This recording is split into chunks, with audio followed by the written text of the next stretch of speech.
सो है guys, news boy. तो सबसे पहले हम लोग बात कर लेते हैं जगत गुरु रामभद्राचार्य जी के बारे में। बता दूं ये बचपन से ही ब्लाइंड है, आंखें नहीं देख सकते। तो ये ओपन चैलेंज दिए प्रेमानंद जी महाराज को। उनका एक इंटरव्यू आउट हुआ है एनडीटीवी चैनल पर शुभांकर मिश्रा के साथ, जहां शुभांकर मिश्रा उनसे पूछते हैं आजकल सोशल मीडिया में कई लोग ऐसे हैं जो वृंदावन आते हैं और यही बातें प्रेमानंद जी के लिए कहते हैं कि चमत्कार है ये, जिस पर रामभद्राचार्य जी कहते हैं कोई चमत्कार नहीं है। फिर शुभांकर मिश्रा कहते हैं बहुत लोग कहते हैं कि वो तो भगवान का स्वरूप है, कि बिना किडनी के जीवन चल रहा है। जिनको नहीं पता बता दूं, प्रेमानंद जी महाराज के दोनों ही किडनी फेल्ड है। तो इस पर रामभद्राचार्य जी रिप्लाई करते हैं कोई चमत्कार नहीं है, चमत्कार यदि है तो मैं चैलेंज करता हूँ प्रेमानंद जी, एक अक्षर मेरे सामने संस्कृत बोल के दिखा दे बस, या मेरे कहे गए संस्कृत श्लोकों का अर्थ समझा दे। मैं आज खुलकर कह रहा हूँ, वो तो मेरे बालक के समान है, शास्त्र जिसको आए वही चमत्कार है। किडनी नहीं है पर डायलिसिस तो होता रहता है उनका, डायलिसिस के ऊपर जी रहे हैं, जीने दीजिए, let him do what he wants. आप क्या सोचते हो यार इसके बारे में, कमेंट करके जरूर बताना। तो चलिए नेक्स्ट अपडेट के बारे में बात करते, जो कि एक बहुत ही शॉकिंग एंड डिस्टर्बिंग न्यूज के बारे में, जो कि ग्रेटर नोएडा से। निक्की एंड उसकी बहन कंचन का शादी हुआ था 2016 में विपिन एंड रोहित के साथ, दोनों भाई है। 2016 में जब शादी हुआ था, निक्की एंड कंचन के फादर ने दहेज के तौर पर विपिन एंड रोहित को Scorpio car, bullet bike, gold, cash and और भी बहुत कुछ दिया था। जितना हो सका निक्की एंड कंचन के पेरेंट्स के द्वारा वो सब कुछ दिए ना। इसके बाद भी निक्की एंड कंचन के दोनों हस्बैंड एंड उनके इन लॉस यानी विपिन एंड रोहित के पेरेंट्स वो बिल्कुल खुश नहीं थे। वो निक्की एंड कंचन को क्रिटिसाइज करते रहते थे, ये कहते हुए कि तुम्हारे पेरेंट्स ने 2 रुपए का कपड़ा गिफ्ट किया है हमें। इतना ही नहीं, जो इन लॉस है उनके हस्बैंड के पेरेंट्स, वो उनको हमेशा टॉर्चर करते रहते थे, डिमांड करते थे और 36 लाख रुपए दो करके। एंड रिसेंटली क्या होता है, निक्की के हस्बैंड विपिन भाटी वो उनको बहुत ज्यादा फिजिकली असॉल्ट करता है, उनको जिंदा जला देता है। विपिन ये अकेला नहीं करता है, विपिन एंड उसकी माँ मिलकर ये करते हैं। एंड जब वो निक्की को जलाए, निक्की का बेटा जो कि सिर्फ 6 साल का है वो भी ये सब देख लेता है। जो 6 साल का बेटा है वो कहता है कि उन लोगों ने मेरी मम्मा के ऊपर पहले कुछ डाला, उनको थप्पड़ मारा एंड देन फिर लाइटर से आग जला दिया। बता दो इसके बाद निक्की को हॉस्पिटल तो ले लिया गया, लेकिन ट्रीटमेंट के दौरान ही उनका डेथ हो गया। जब दोनों यानी विपिन एंड विपिन की माँ असॉल्ट कर रहे थे फिजिकली जलाने से पहले, उसका एक वीडियो काफी ज्यादा वायरल जा रहा है, जो कि ऑफ कोर्स मैं यहाँ नहीं दिखा सकता। और जो निक्की के जलते हुए का भी एक वीडियो वायरल जा रहा है। वीडियो बता दो निक्की की बहन कंचन रिकॉर्ड की, वो अपनी बहन को बचाने का कोशिश की, वो पानी डाली बट तब तक वो ऑलरेडी बेहोश हो चुकी थी। निक्की की बहन कंचन बताई ना कि जो विपिन एंड रोहित है वो हमेशा घर से बाहर रहते थे, घर में लेट आते थे एंड वो अपनी बीवियों का कॉल भी नहीं उठाते थे। एंड जब दोनों घर आते थे, निक्की एंड कंचन पूछते थे ना कि कहाँ गए थे, तो वो झगड़ा करने लग जाते, सीन क्रिएट करने लग जाते थे। दोनों बाहर जाके बाकी लड़कियों के साथ टाइम स्पेंड करते थे। एंड जब निक्की एंड कंचन कन्फ्रंट करते थे विपिन एंड रोहित को, तो उनको थप्पड़ मारते थे, हिट करते थे। बता दो इसके ऊपर रिएक्ट करते हुए निक्की एंड कंचन के फादर कहे विपिन, रोहित एंड उसके फैमिली मेंबर्स किलर्स हैं, उनको गोली मार देना चाहिए। उन्होंने मेरी बेटी को टॉर्चर किया है, उन्होंने ही मेरी बेटी को मारा है। बता दो जो निक्की एंड कंचन है वो मेकअप स्टूडियो चलाते थे ना, जहाँ से वो अर्न करते थे, बट उनका सारा पैसा वो दोनों हस्बैंड ले जाते थे एंड उनको पीटते भी थे। बता दो इस मामले में विपिन को अरेस्ट कर लिया गया, बाकी उसका जो भाई है रोहित, उसके जो पेरेंट्स है वो सारे भागे हुए हैं। और जो बता दो विपिन ने जो किया उसके लिए उसको कुछ भी रिग्रेट नहीं है। जब उससे पूछा गया तो वो कहा मैंने कुछ नहीं किया, वो अपने आप मरी है। हस्बैंड एंड वाइफ के बीच में झगड़े तो होते रहते हैं, ये कोई बड़ा डील नहीं है। मतलब समझ लो कैसा घटिया बंदा है ये। आई होप यार इसके अगेंस्ट में जो कोर्ट है वो स्ट्रिक्ट से स्ट्रिक्ट सजा सुनाए। तो चलिए नेक्स्ट अपडेट के बारे में बात करते, जो कि विवेक अग्निहोत्री वर्सेस जॉन अब्राहम के बारे में। तो विवेक अग्निहोत्री बहुत ही एंग्री रिप्लाई दिए जॉन अब्राहम को। कुछ दिन पहले जॉन अब्राहम द कश्मीर फाइल्स, छावा जैसे मूवी के ऊपर रिएक्ट करते हुए कहे थे मुझे ये चिंता होती है जब राइट विंग फिल्मों को बड़ी संख्या में ऑडियंस मिलती है। ऐसी फिल्मों का मकसद हाइपर पॉलिटिकल माहौल में लोगों को स्वे करना होता है और ये मेरे लिए डर वाली बात है। मैं कभी भी ऐसी फिल्में नहीं बनाऊंगा। तो इसका बहुत ही एंग्री रिप्लाई दिए विवेक अग्निहोत्री एक इंटरव्यू में। विवेक अग्निहोत्री आपको बताओ द कश्मीर फाइल्स के डायरेक्टर है। उनका एक और मूवी आ रहा 5 सितंबर को, द बंगाल फाइल्स, जो कि बेस्ड है ऑन कलकत्ता राइट्स ऑफ 16 अगस्त 1946। तो जब न्यूज एंकर विवेक अग्निहोत्री को बताती है कि जॉन अब्राहम ने कश्मीर फाइल्स मूवी को लेकर ऐसा ऐसा कहा है, तो उस पर विवेक अग्निहोत्री रिप्लाई करते हैं जॉन कोई हिस्टोरियन, इंटेलेक्चुअल, थिंकर या राइटर नहीं है। उसने खुद ही सत्यमेव जयते जैसे राष्ट्रवाद फिल्मों में काम किया है और जो डिप्लोमेट जैसे मूवीज में भी काम किया है। और आप मुझे कहते हैं कि किसी हिस्टोरियन ने ये बात कही है तो मैं समझता भी, इसलिए जॉन क्या कह रहा है मुझे उससे कोई फर्क नहीं पड़ता। इंडिया का एटमोस्फियर कब हाइपर पॉलिटिकल नहीं था? क्या Hindu Muslim and caste issues India में कभी एग्जिस्ट ही नहीं किया? जॉन को जाना जाता for driving motor bikes and showing his body and eating protein, and उसको उन्हीं सब चीजों में ध्यान देना चाहिए। फिल्मों में ना ही घुसे तो बेहतर है। हिंदू मुस्लिम राइट्स या कास्ट डिवाइड जैसे टॉपिक्स को फिल्म मेकर्स टैबू सब्जेक्ट्स की तरह क्यों ट्रीट करें? मैं ये नहीं कह रहा हूँ कि हिंदुओं को मुसलमानों को पसंद नहीं करना चाहिए। My film is the voice of we the people of Bharat. मैं अपने फिल्मों में दिखाता हूँ कि कैसे कॉमन कॉमन मैन सफर करते हैं जब political powers communal politics and communal violence का यूज करते हैं। तो चलिए नेक्स्ट अपडेट के बारे में बात करते चुकी है अनएक्सपेक्टेड मिरेकल के बारे में। ये न्यूज बता दूं मध्य प्रदेश से है, ठीक है। अयोध्या बाई जो कि 75 इयर्स की है, उनका तबीयत खराब हो जाता है, जिसके बाद उनको वहाँ लोकल हॉस्पिटल में ले जाया जाता है। एंड वहाँ के जो डॉक्टर है वो बताते हैं कि उनका सिर का नस फट गया है एंड उनको ब्रेन हैमरेज है। इसके बाद उनको इंदौर के एक हॉस्पिटल ले जाया जाता है, जहाँ डॉक्टर बोलते हैं कि इनका ऑपरेशन करना पड़ेगा। इसके बाद ऑपरेशन हुआ एंड अयोध्या बाई को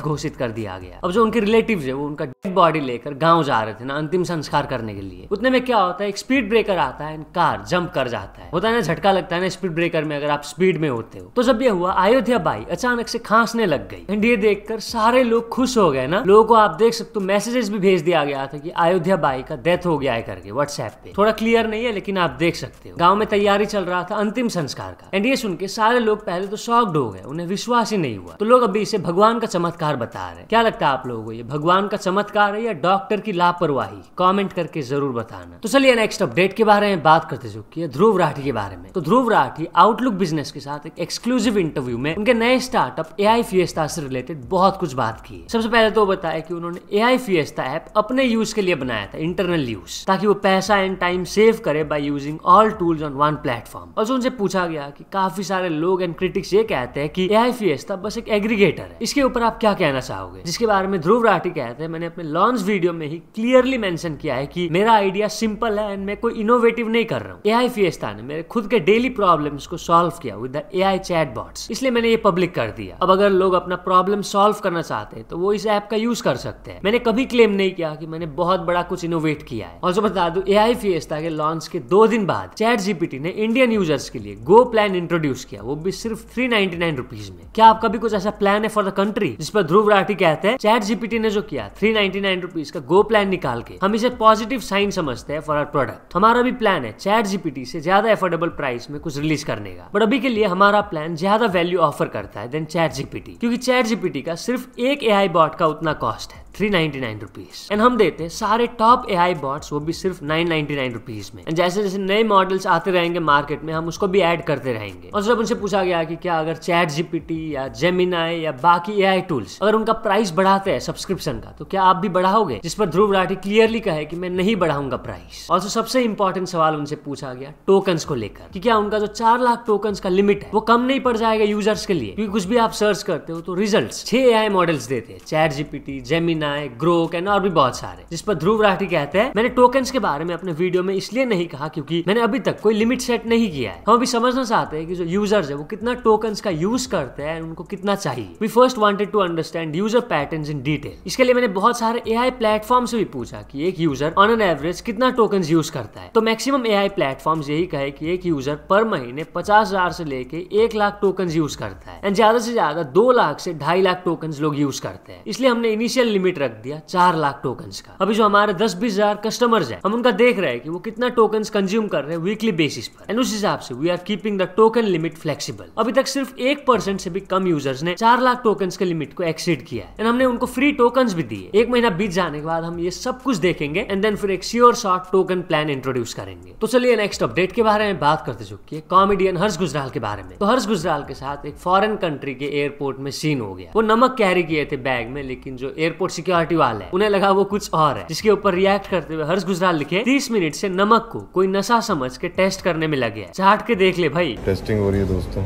हमारे नमक को लग रहा है कि नशे में से इंडिया से आए हैं जो नमक है भाई। तो चलिए नेक्स्ट अपडेट के बारे में बात करते चुकी है रणवीर अलाहाबादिया के बारे में। तो क्या रणवीर अलाहाबादिया जा रहे हैं बिग बॉस? इसी से रिलेटेड जब उनसे एक पापराजी ने पूछा तो वो क्या कहे आप देखिए। भाई आपको बिग बॉस को देखेंगे कभी? नहीं कभी नहीं। क्यों? हम बिजनेस वाले हैं भाई। तो चलिए नेक्स्ट अपडेट के बारे में बात करते चुके हैं स्मृति छाबरा के बारे में। बता दूं एक मॉडल है, ठीक है, जो कि मिस यूनिवर्स इंडिया 2025 में पार्टिसिपेट की थी। तो मिस यूनिवर्स इंडिया में जो ये स्टेज एक्ट की उसको लेकर उनको काफी ज्यादा बैकलैश मिल रहा है। बेसिकली वो अपने एक्ट में इम्पर्सोनेट की थी colonel Sophia Qureshi and wing commander Vyomika Singh को। ऑपरेशन सिंदूर के ऑफिसर्स आपको पता होगा, colonel Sophia Qureshi and wing commander Vyomika Singh. तो उनको वो इम्पर्सोनेट की during the Miss Universe India 2025 competition. Basically ये करके वो ट्रिब्यूट दी to women serving serving in the Indian armed forces. But ये चीज कुछ लोगों को ठीक नहीं लगा। लोगों को ये यूनिफॉर्म का डिसरेस्पेक्ट लग रहा है। जैसे एक ट्वीट आप देख सकते हो, gross disrespect to the uniform, hyper nationalism gone completely wrong, Miss Universe Delhi Smriti Chhabra impersonating Colonel Sophia Qureshi and Wing Commander Vyomika Singh in Miss Universe India stage. This happens when you send your officers in uniform to a TV show or Femina magazine. आप क्या सोचते हो इसके बारे में comment करके जरूर बताना। तो चलिए नेक्स्ट अपडेट के बारे में बात करते जो कि एक 8 साल की बच्ची के शॉकिंग न्यूज के बारे में, जो कि है ओडिशा के क्योंझर डिस्ट्रिक्ट से एक गवर्नमेंट अपर प्राइमरी स्कूल जो कि अंजर में क्योंझर डिस्ट्रिक्ट से 5 किलोमीटर दूर। वहाँ क्या होता, जब स्कूल आवर्स खत्म हुआ, जो टीचर्स है वो फटाफट से क्लासरूम्स बंद करते हैं, चले जाते हैं। पर उन्हें पता ही नहीं था कि एक क्लास में ज्योत्सना देहुरी करके क्लास 2 की स्टूडेंट थी जो कि सो रही थी। इसके बाद उन्होंने क्या है, जो टीचर्स है वो लॉक करके चले गए। एंड कुछ टाइम बाद जब वो बच्ची उठी नींद से तो वो अकेली थी, दरवाजा वगैरह सब कुछ बंद था। वो बहुत ज्यादा पैनिक करने लगी। इसके बाद वो क्या करती है, क्लासरूम के विंडो से आयरन रेलिंग्स के बीच में से निकलने की कोशिश करती है। बट उतने में क्या होता है, वो बच्ची का सिर अटक जाता है रॉड में। बेचारी वो बच्ची उसी कंडीशन में रात भर उसी क्लासरूम में रही। जो बच्ची के पेरेंट्स है वो बहुत ढूंढने की कोशिश किया ना बच्ची को, लेकिन वो नहीं मिली। इसके बाद नेक्स्ट डे जब स्कूल खुला तो उन्हें दिखता है जो बच्ची है वो तो क्लासरूम के अंदर विंडो के रॉड में फंसी हुई है। इसके बाद उन्हें क्या है, बहुत सारे गांव वाले गए एंड वो बच्ची को रेस्क्यू किया आयरन बार्स को बेंड करके। इसके बाद वो बच्ची को तुरंत से हॉस्पिटल ले लिया गया। जो बच्ची की मदर है वो बताई कि ये टीचर्स एंड स्टाफ का लापरवाही की वजह से हुआ है। उन्हें दरवाजा खिड़की लॉक करने से पहले अच्छे से चेक करना चाहिए कि कोई बच्चा अंदर रह तो नहीं गया है। तो चलिए नेक्स्ट अपडेट के बारे में बात करते जो कि वेडिंग इन्विटेशन स्कैम के बारे में। तो महाराष्ट्र के एक आदमी को जब एक वेडिंग इन्विटेशन आया व्हाट्सएप पे, जब वो उसको ओपन किए तो वो 2 लाख रुपए अपना खो दिए। जैसे उनको ये मैसेज आया था ना, वेलकम, शादी में जरूर आए, 30 अगस्त 2025, लव इज द मास्टर की that opens the gates of happiness. And जब वो वेडिंग इन्विटेशन कार्ड को ओपन किए तो वो पीडीएफ नहीं था बल्कि एक एपीके फाइल था। जैसे ही वो उसको इंस्टॉल किए उनका फोन हैक हो गया एंड उनके फोन के सेंसिटिव डेटा वो स्कैमर या हैकर को मिल गया, जिसके बाद उनके 2 लाख रुपए गए। तो चलिए नेक्स्ट अपडेट के बारे में बात करते जो कि पुणे के एक साउथ इंडियन रेस्टोरेंट के बारे में। तो इन्होंने अपने मेन्यू में साफ लिख दिया है कि अगर कोई खाना वेस्ट करता है तो 20 रुपए का फाइन लगेगा। ऐसा वो क्यों कर रहे हैं, टू प्रमोट माइंडफुल ईटिंग। खाना मंगा के वेस्ट क्यों करना है ना। अब इसको लेकर काफी सारे लोगों के अलग अलग ओपिनियंस है ना। आप क्या सोचते हो इसके बारे में कमेंट करके जरूर बताना। तो चलिए नेक्स्ट अपडेट के बारे में बात करते जो कि कार ड्राइवर के बारे में, जो एक ट्रैफिक पुलिस को अपने स्पीडिंग कार से बहुत बुरी तरीके से हिट कर देता है। इतना तेजी से वो हिट करता है कि जो ट्रैफिक पुलिस है वो बहुत दूर जाके गिर जाते हैं। इस इंसिडेंट में बता दो, जो ट्रैफिक पुलिस है वो सीरियसली इंजर्ड हो गया एंड वो अभी हॉस्पिटल में एडमिट है। वीडियो देख के साफ लग रहा है कि जो ड्राइवर है उसने इंटेंशनली हिट किया है ट्रैफिक पुलिस को। बता दो इस मामले में पुलिस ने केस रजिस्टर कर दिया है, अभी उस ड्राइवर को पुलिस ढूंढ रही है ना। तो चलिए नेक्स्ट अपडेट के बारे में बात करते जो कि रिंकू सिंह के बारे में। तो रिंकू सिंह का आपको पता होगा समाजवादी पार्टी की एमपी प्रिया सरोज के साथ रिसेंटली एंगेजमेंट हो गया। तो वो दोनों कब से एंड कैसे बात करने लगे थे, इसके बारे में जब रिंकू सिंह से पूछा गया तो वो कहे ये स्टार्ट हुआ कोविड के टाइम पे, जब आईपीएल मुंबई में हो रहा था। मैंने उनका एक फोटो देखा फैन पेज में, उनके गांव में वोटिंग से रिलेटेड कुछ फोटो था। मैंने उसी टाइम सोच लिया कि ये परफेक्ट है मेरे लिए, बट मैं अनश्योर था कि मैं पहले कैसे टेक्स्ट करूं। बट जब उन्होंने मेरे बहुत सारे फोटोज में लाइक किया तो इसके बाद मैंने मैसेज किया एंड हम दोनों बात करने लगे एंड धीरे धीरे हम डेली बात करने लगे एंड हम दोनों का प्यार हो गया। तो चलिए नेक्स्ट अपडेट के बारे में बात करते चुकी है पूरव झा के बारे में। तो पूरव झा ने भी लॉन्च कर दिया अपना खुद का ऐप स्टूफर्स, जिसके वो को फाउंडर है। बता दूं ये ऐप बेसिकली एक डिस्काउंट ऐप है। 500 से भी ज्यादा टॉप ब्रांड्स का आपको डिस्काउंट मिलेगा इस ऐप में, जिससे क्या होगा, जो स्टूडेंट्स है लोग है वो पैसे सेव कर पाएंगे। तो इस ऐप को भाई क्रेजी रिस्पॉन्स मिल रहा है। इसी के बारे में बताते हुए पूरव झा लिखे ट्रेंडिंग नंबर 1 अनबिलीवेबल, हमने हिट किया 100 K downloads in just 48 hours, you guys are love, बड़ों का आशीर्वाद और आपका प्यार सब कुछ कर सकता है। तो चलिए नेक्स्ट अपडेट के बारे में बात करते चुकी है विराट कोहली एंड रोहित शर्मा के बारे में। तो जब बीसीसीआई के वाइस प्रेसिडेंट राजीव शुक्ला से पूछा गया कि विराट कोहली एंड रोहित शर्मा जो test cricket and T20 cricket से रिटायरमेंट लिए, उनको एक प्रॉपर फेयरवेल क्यों नहीं दिया गया। और उनसे रिक्वेस्ट किया गया कि जब वो ओडीआई क्रिकेट से रिटायरमेंट लेंगे तो प्रॉपर फेयरवेल उनको दिया जाए, जिस पर वो रिप्लाई करते हैं वो अभी भी ओडीआई खेल रहे, रिटायरमेंट उन्होंने नहीं लिया है। सो अभी से फेयरवेल से रिलेटेड बात क्यों कर रहे हो, वरी क्यों कर रहे हो। उन्होंने 2 फॉर्मेट से रिटायरमेंट लिया है, दैट्स द फेसेस, बट वो अभी भी खेल रहे, डोंट वरी। शायद से इनडायरेक्टली वो बता रहे कि जब वो इंटरनेशनल क्रिकेट से पूरा रिटायरमेंट ले लेंगे तब उनको एक प्रॉपर फेयरवेल दिया जाएगा। और जो क्रिकेट का बात हो रहा है तो बात कर लेते हैं फुटबॉल के बारे में। तो अर्जेंटीना फुटबॉल टीम इसी साल केरला आ रहे खेलने, फ्रेंडली गेम होने वाला है, किसके अगेंस्ट में होने वाला है वो अभी तक पता नहीं चला है। प्रोबेबली कोई लोकल टीम के साथ उनका मैच होने वाला है। और कुछ दिन पहले मैंने बताया था लियोनेल मेसी भी आ रहे इंडिया के कुछ सिटीज में बहुत जल्द, शायद से नवंबर ही मैंने कहा था। अब वो इस फ्रेंडली मैच को खेलेंगे या नहीं वो नहीं पता। तो बस आज के लिए बस इतने अपडेट्स थे। अगर तो वीडियो पसंद आया तो लाइक जरूर कर देना। मिलते हैं अपने नेक्स्ट वीडियो में।